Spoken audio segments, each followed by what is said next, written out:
I was sitting at my desk on a Tuesday afternoon when the text came through that would end my marriage. Spending the week at Dad's. He's not feeling well. Don't worry. Just needs some company and help around the house.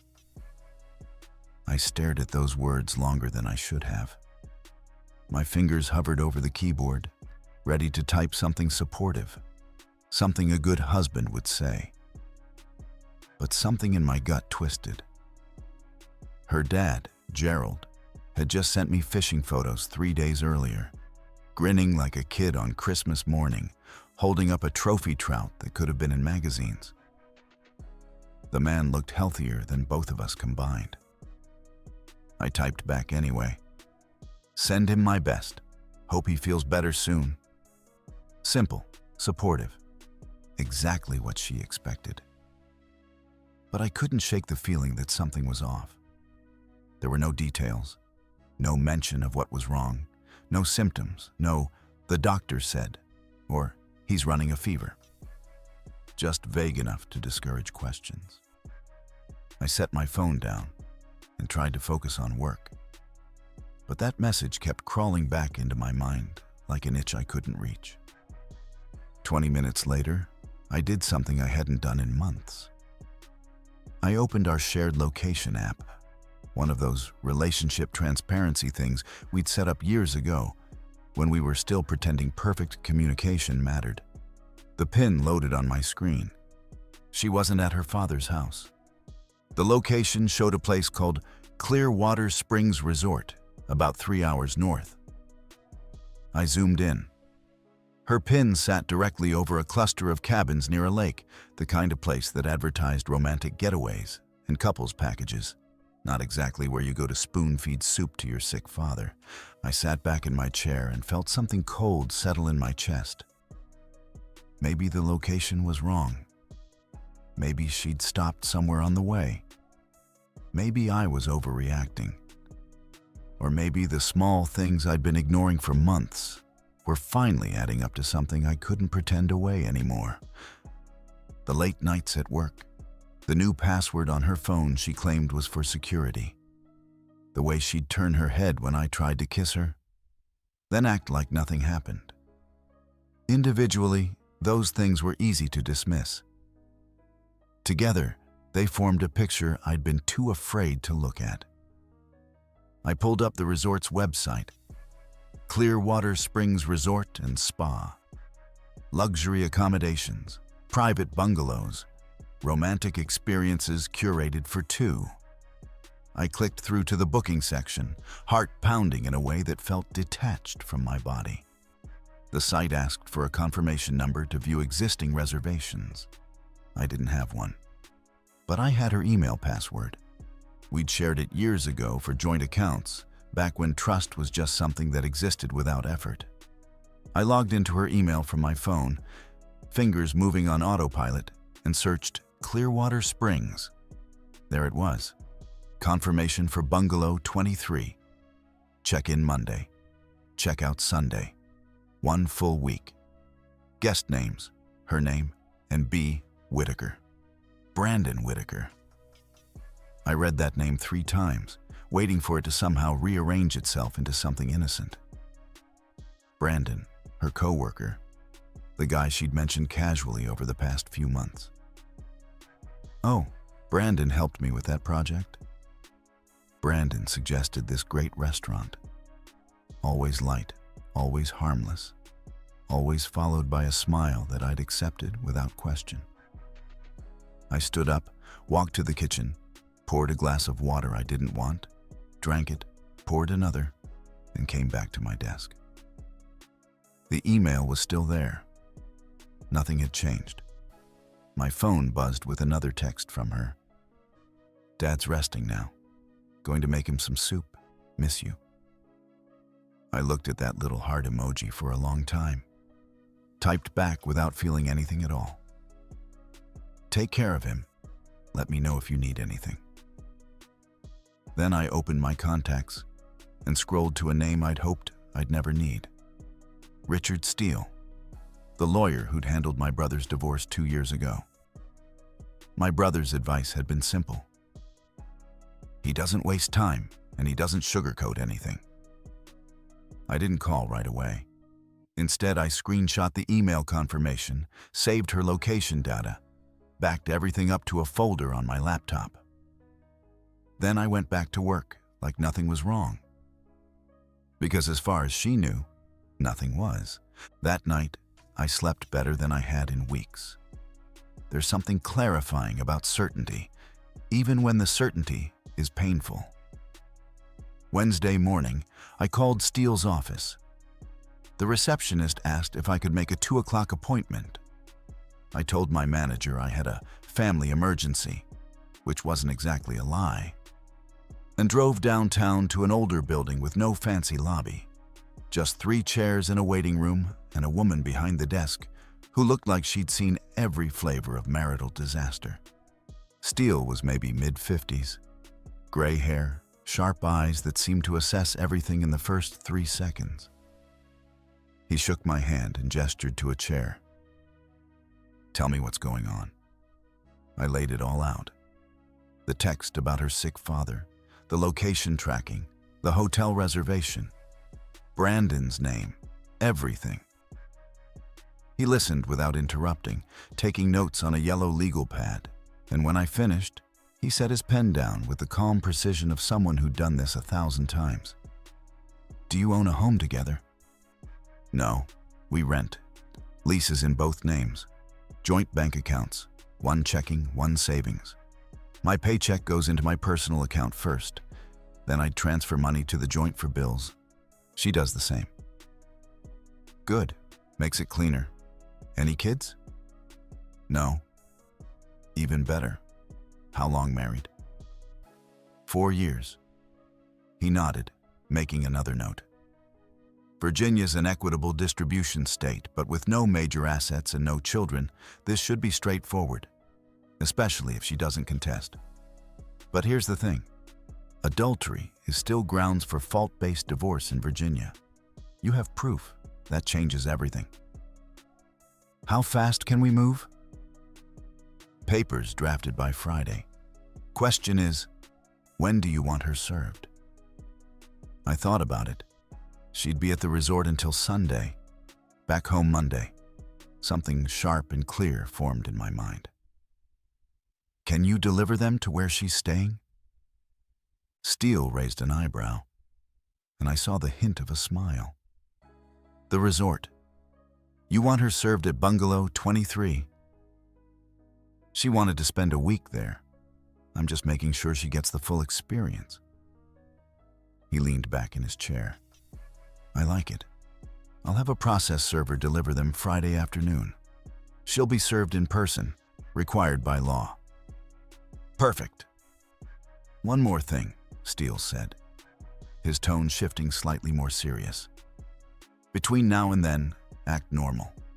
Don't give her any indication you know. Don't move money around yet. Don't do anything that looks like you're hiding assets. When she gets those papers, you want everything airtight." "Understood." "And when she calls, and she will call, don't answer. Don't text back. Let her panic. It puts you in a stronger position." I left his office and drove home. The apartment was quiet. Her coffee mug still sat in the sink from Monday morning. Her running shoes by the door. Little pieces of a life we'd built together, now just props in a play that was ending. That night, she sent me a photo. Supposedly her dad's living room. Cozy fireplace, old armchair, blanket draped over the side. The caption read, "He's doing better. Watching some old Western with him." I reverse image searched it. Stock photo from a home decor website. She wasn't even trying. I texted back, "Glad he's feeling better. You're a good daughter." Thursday passed in a blur of normalcy. She sent updates throughout the day. Made him breakfast. We went for a short walk. He's napping now. I responded to each one. Supportive, caring, completely oblivious. The performance felt almost meditative. Friday morning, I transferred half the money from our joint savings into my personal account. My half. Nothing more. I took screenshots of the balances before and after, documenting everything with the kind of precision I usually reserved for work projects. Then I waited. At 3:30, my phone rang. Unknown number. I let it go to voicemail. No message. 3 minutes later, her name flashed across my screen. I watched it ring and ring and ring, then silenced it and went back to work. By 5 o'clock, I had 6 missed calls and a dozen texts I didn't read.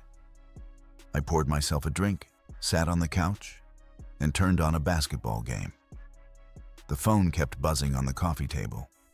I turned it face down and left it there. Whatever she was saying, I didn't need to hear it. I already knew everything I needed to know. Friday night, I slept like I hadn't slept in months. Deep, dreamless, uninterrupted. Saturday morning brought 17 new missed calls, all from her.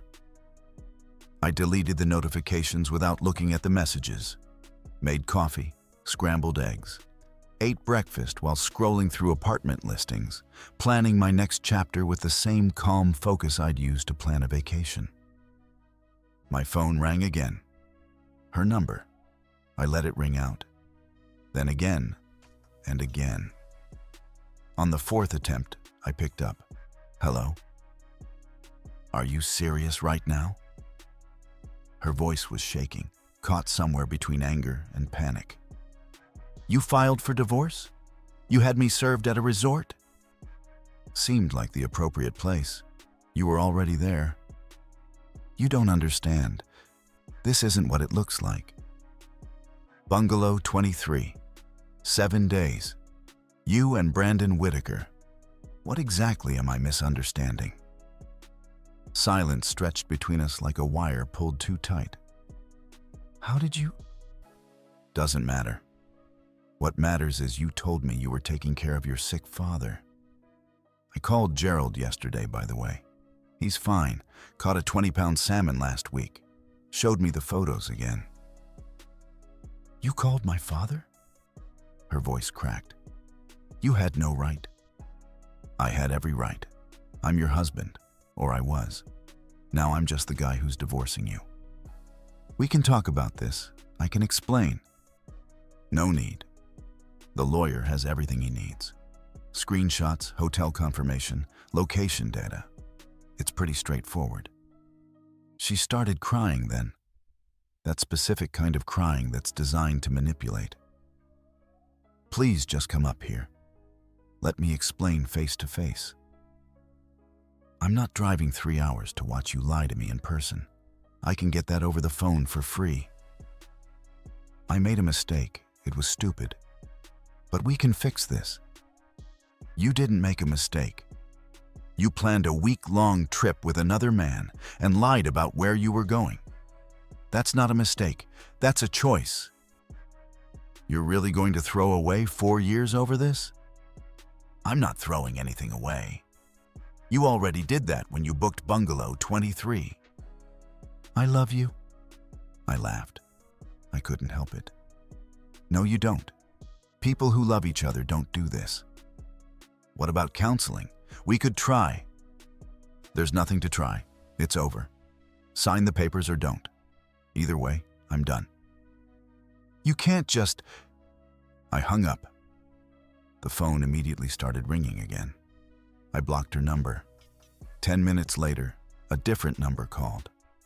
I answered out of curiosity. Yeah? This is Brandon. Male voice, nervous. Listen, man, I think we should talk. Brandon Whitaker. Yeah, look, this whole thing got out of hand. I didn't mean for... Are you married, Brandon? A pause. That's not really... Simple question. Are you married? Yes, but... Then I hope your wife got served too. Have a good day.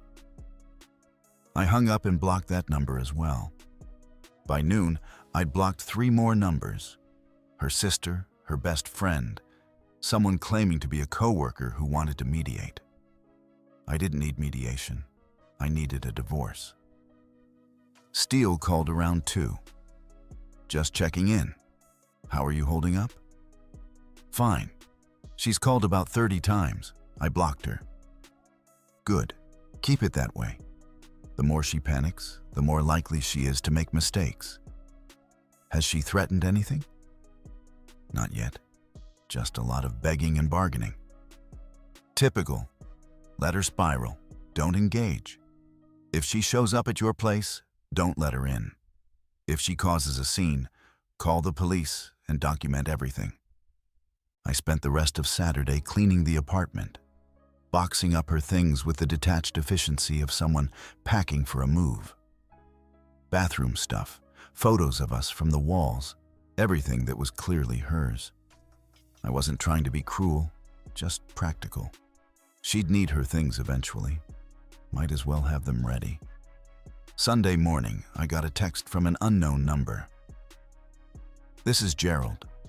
I don't know what happened between you two, but my daughter is hysterical. She needs you. I typed back. Ask her where she spent the last week. Then ask yourself if I'm the problem here. He didn't respond. By Sunday evening, my phone showed 39 blocked call attempts from various numbers. 39. I poured myself a drink and turned on the TV, feeling nothing but a strange, peaceful clarity. Monday morning started with knocking at 6:30. I was already up, coffee in hand, getting ready for my meeting with Steele. I looked through the peephole. Her. She knocked again, harder. I know you're in there. Your car is outside. We need to talk. I sipped my coffee and said nothing. Please just open the door. 5 minutes. That's all I'm asking. I walked back to the kitchen, refilled my mug, and checked the time. The meeting was at 9. I had plenty of time. The knocking continued for another 10 minutes, then stopped. I heard her voice, muffled, talking to someone on the phone. 15 minutes later, I left through the back entrance near the trash pickup area, got in my car, and drove to Steele's office without looking back. He had everything ready. Financial disclosures, asset division, all documented and organized with legal precision. She tried to contact you? He asked. Showed up at the apartment this morning. I didn't answer. Smart. Keep doing that. Now, let's talk timeline. Virginia requires a 6-month separation period for no-fault divorce. But since we're filing on grounds of adultery, we can expedite. Still takes about 60 days minimum for court processing, but we can have everything finalized within 3 months if she cooperates. And if she doesn't? Then it takes longer and costs more. Her choice. I signed where he indicated, initialed, dated. The mechanical process of ending a marriage reduced to paperwork and procedure. One thing I want to address, Steele said. The apartment. You said the lease is in both names, up for renewal in 2 months. Yeah. Don't renew. Find your own place. Let her figure out what she wants to do. You're not responsible for her housing situation anymore. Already looking? Good. Also, cancel any joint credit cards. Remove her as an authorized user on anything with your name on it. Close that joint checking account once all the bills clear. Keep records of everything. Done. He leaned back slightly. You're handling this better than most people do. I thought about that for a moment. I saw it coming. Maybe not this exactly, but something. What do you mean? I hadn't planned to get into it, but something about Steele's direct approach made it easy to talk. Back in January, she started working late 2-3 times a week. Said they were short-staffed. I believed her.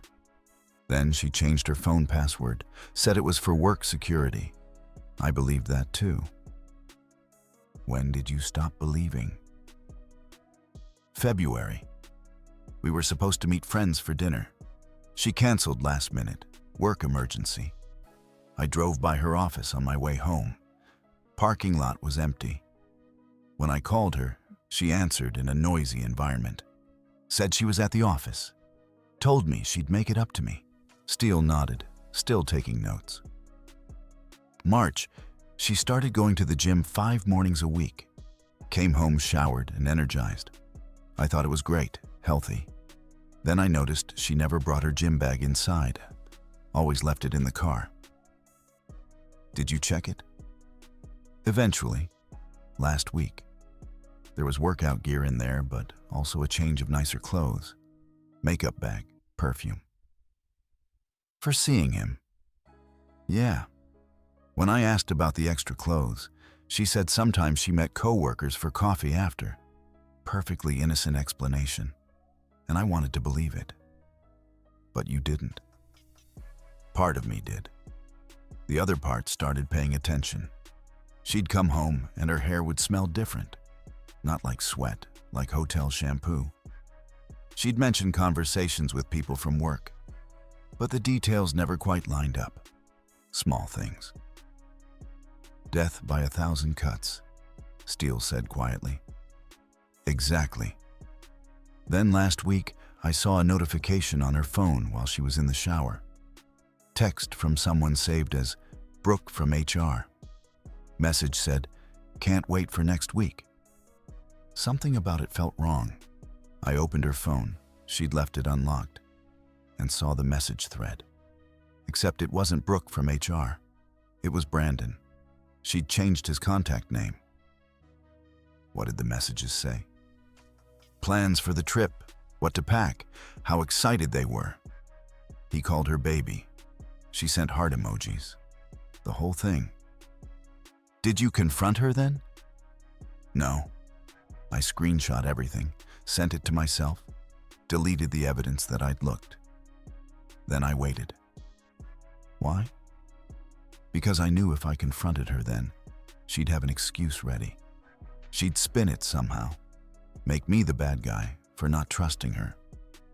So I let her go on the trip, let her commit fully. No chance to backtrack or claim it was just emotional cheating. She spent 6 nights in that bungalow with him. That's evidence nobody can explain away. Steele smiled, genuinely impressed. You played it smart. Most people blow up immediately. Scream, cry, throw things.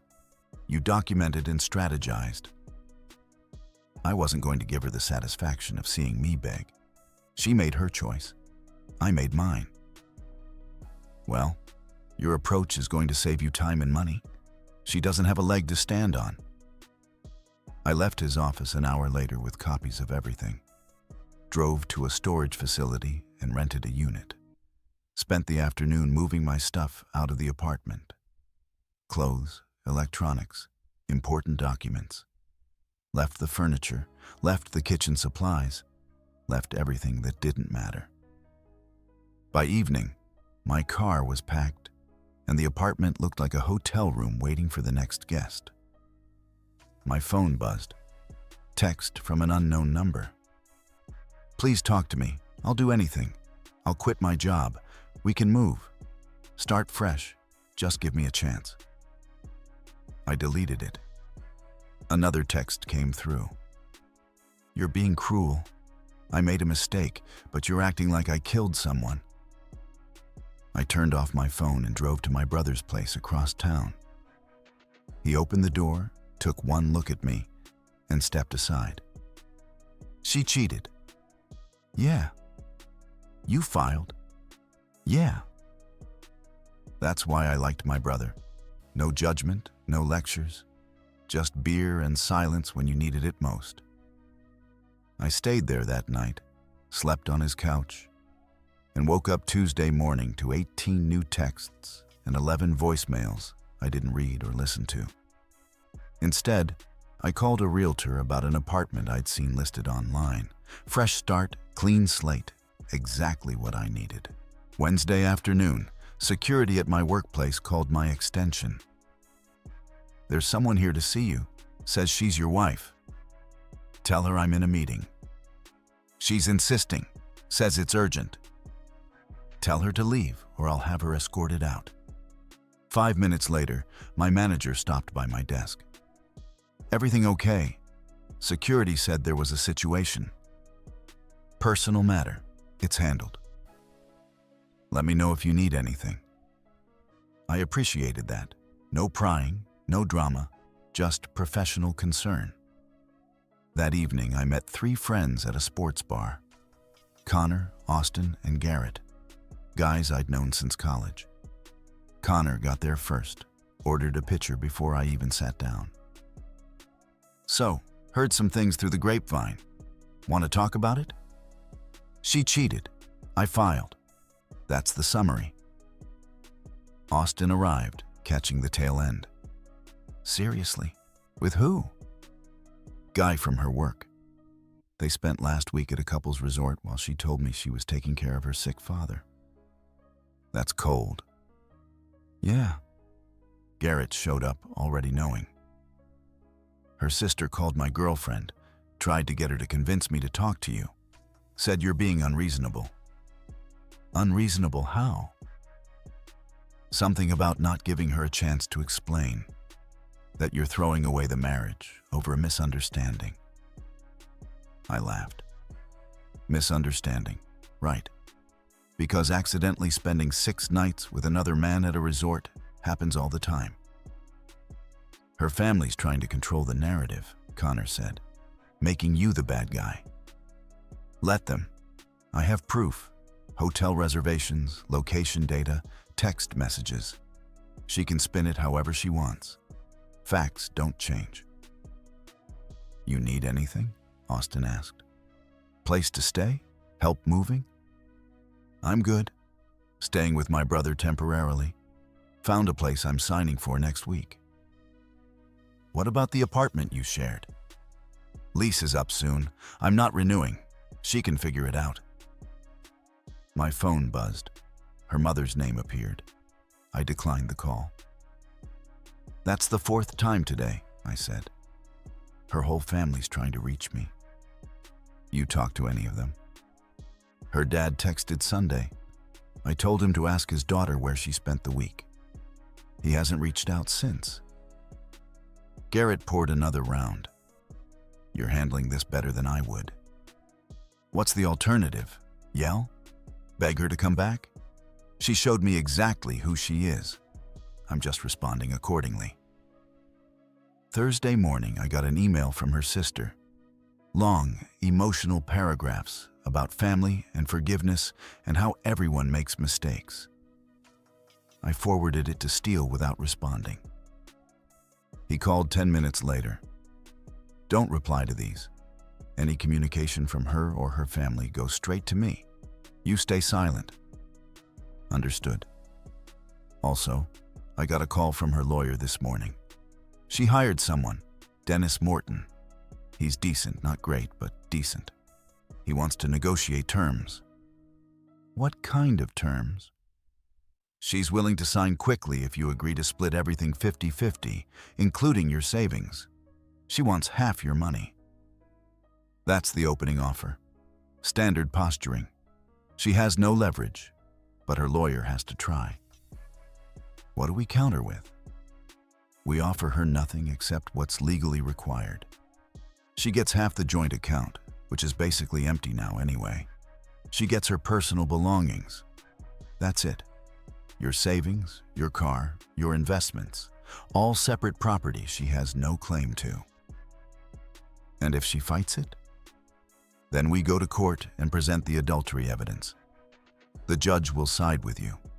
Virginia courts don't look kindly on cheating spouses, especially when it's this well documented.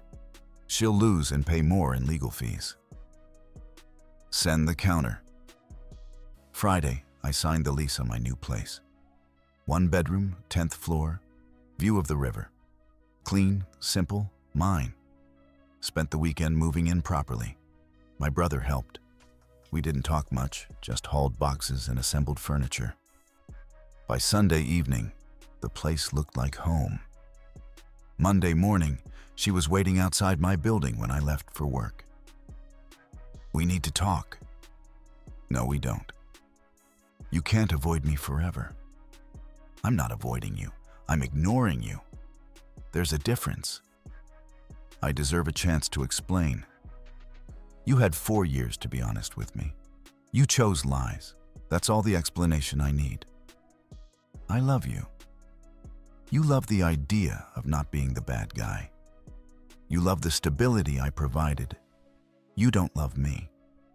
If you did, you wouldn't have been at Clearwater Springs with Brandon. It was a mistake. Booking a resort is a mistake. Lying about your father being sick is a mistake. Spending 6 nights with another man is a choice. At what point does it stop being a mistake and start being who you actually are? She started crying. Why are you being so cruel? I'm not being cruel. I'm being clear. This marriage is over. Sign the papers and move on. What if I don't?